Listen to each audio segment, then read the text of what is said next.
ألا إن أولياء الله لا خوف عليهم ولا هم يحزنون. صدق الله المولان العظيم وصدق رسوله النبي الأمين المتين المختار الكريم ونحن على ذلك لمن الشاهدين والشاكرين والحمد لله رب العالمين. عزیزان ملت اسلامیہ، آئیے آقائے نامدار، مدینے کی تاجدار، دونوں عالم کے مالک و مختار، بے ہم بے بسوں کے بس، ہم بے بسوں کے کس، جناب احمد مصطفیٰ صلی اللہ علیہ وسلم کی بارگاہ رسالت میں ایک مرتبہ بلند آواز سے درود پاک کا نذرانہ پیش کریے. اللہم صلی علی سیدنا مولانا محمد بارک صلی اللہ علیہ وسلم علیہ وسلم.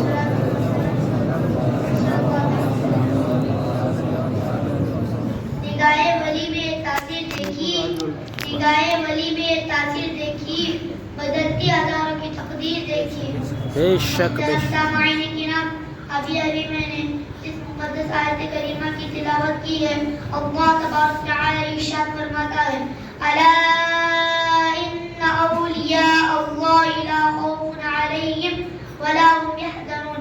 خبردار ہو جاؤ، جو اللہ کے ولی ہوتے ہیں انہیں نہ کوئی خوف ہے نہ انہیں کوئی غم، اس لیے کہ جو اللہ کے ولی ہوتے ہیں اسے اللہ کی رضا حاصل ہو جاتی ہے، اور اللہ کی رضا سب سے بڑی دولت ہے، اللہ کی رضا سب سے بڑی طاقت ہے، اللہ کی رضا سب سے بڑی عظمت ہے، اللہ کی رضا سب سے بڑی قوت ہے، اللہ کی رضا سب سے بڑی رفعت ہے، اللہ کی رضا سب سے بڑی معراج انسانیت ہے.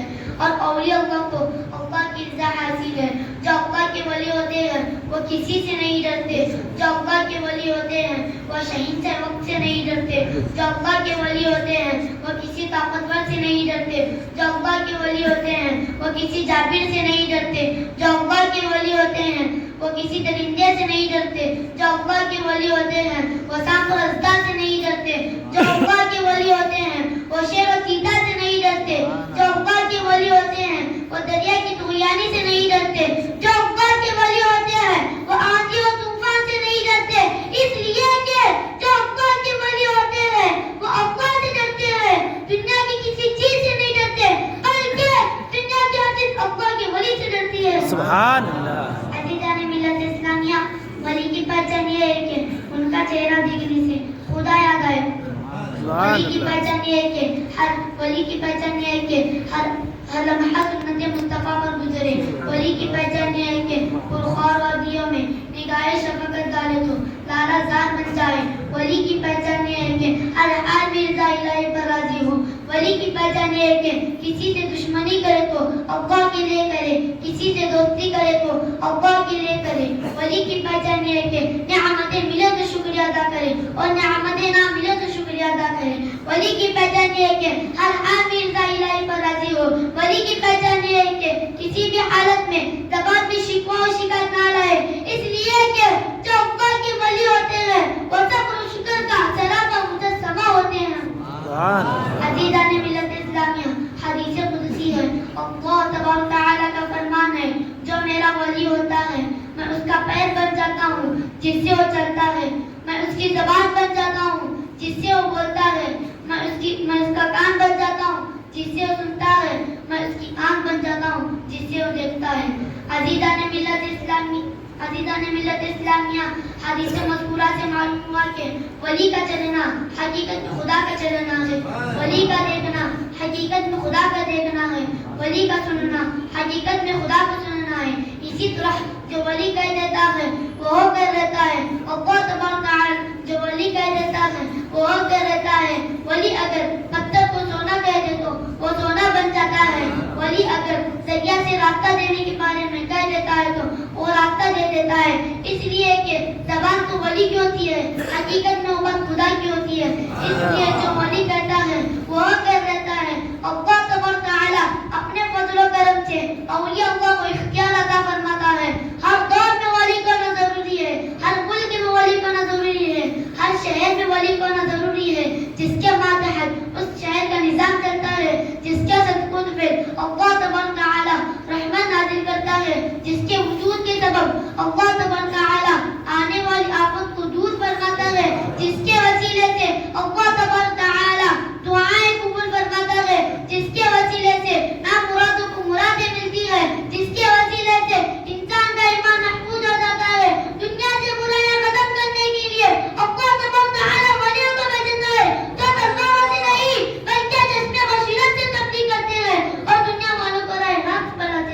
سبحان اللہ. عزیزان ملت اسلامیہ، ایک دفعہ حضرت رابعہ بصری رضی اللہ تعالی عنہ ایک ہاتھ میں آگ اور ایک ہاتھ میں پانی لیے جا رہی تھی. لوگوں نے عرض کیا، اے رابعہ بصری تو کہاں جا رہی ہے؟ تو رابعہ بصری رضی اللہ تعالی عنہ کہنے لگی، یہ آگ ہے، اس سے جنت کو آگ لگا دوں گی. یہ پانی ہے، اس سے دوزخ کو بجھا دوں گی تاکہ لوگ رضا الہی کے لیے عبادت کریں. میں دیکھتی ہوں کہ کوئی اس لیے عبادت کرتا ہے تاکہ جنت مل جائے، کوئی اس لیے عبادت کرتا ہے تاکہ دوزخ سے چھٹکارا حاصل ہو جائے.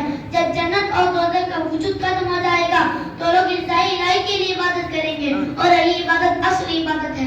برادران ملت اسلامیہ، جو اللہ کے ولی ہوتے ہیں انہیں نہ دوزخ کا غم ہے نہ جنت کی خوشی، انہیں تو صرف اللہ کی رضا چاہیے.